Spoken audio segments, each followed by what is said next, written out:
আমরা আপনাদেরকে সরাসরি দেখাচ্ছি নরসিংদী সংযোগ থেকে যে নরসিংদীতে একটু আগে যে ঘটনাটা ঘটেছে, যে অজ্ঞাত একজন ব্যক্তির নাম পরিচয় এখনও জানা যায়নি, যে ট্রেনের নিচে পড়ে আত্মহত্যা করেছেন। আমরা যতটুকু জানতে পেরেছি, আমরা নরসিংদী স্টেশনে এসে মানুষদের সাথে কথা বলে জানতে পেরেছি এখন পর্যন্ত তার নাম ঠিকানা কোনো কিছুই জানা যায়নি।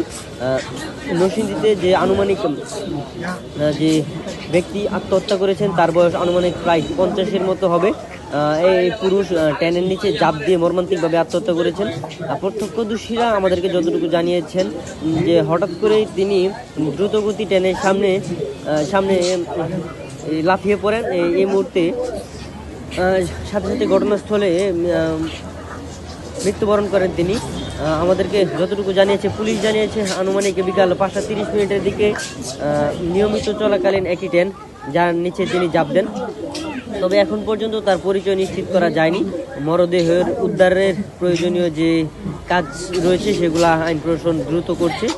আমরা যদি আপনাদেরকে একটু দেখাই বা দেখানোর চেষ্টা করি যে নরসিংদীতে যে আনুমানিক 50 বছর বয়সের একজন অজ্ঞাত পুরুষ জাপ দিয়েছেন, তার নাম ঠিকানা পরিচয় এখন পর্যন্ত কেউ জানে না বা কেউ এখন পর্যন্ত তার পরিচয় শনাক্ত করা হয়নি। তবে আমরা পরবর্তীতে আপনাদেরকে অবশ্যই জানিয়ে দেব তার নাম ঠিকানা পরিচয় এবং তার যে তিনি যে লাভ দিয়েছেন সেই সময়টি আনুমানিক প্রায় 5:35 এমন হবে, এমন সময় তিনি আত্মহত্যা করেছেন যে অজ্ঞাত যে ব্যক্তি। যে চলাকালীন ট্রেনে যে তিনি লাভ দিয়েছেন সাথে সাথেই তিনি মৃত্যুবরণ করেন।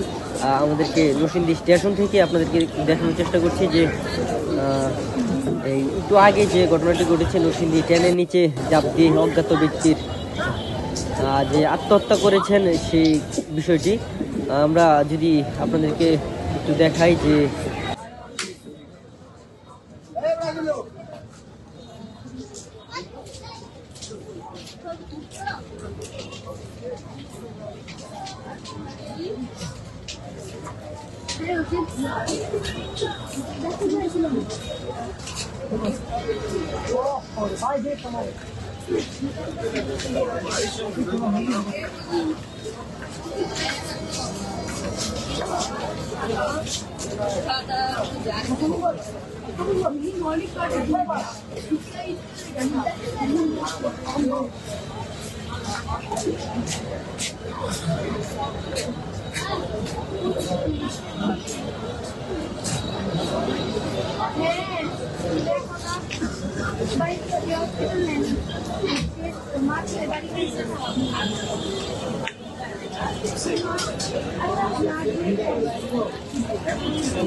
সরাসরি যুক্ত হয়েছি বেঙ্গল টিভির লাইভে ঘটনাস্থল থেকে। আপনারা দেখতে পাচ্ছেন যে 50 ঊর্ধ্ব বয়সের একজন মুরব্বী পুরুষ, যিনি অজ্ঞাত ব্যক্তি সন্ধ্যার ট্রেনে আত্মহত্যা করেছে জানতে পারলাম।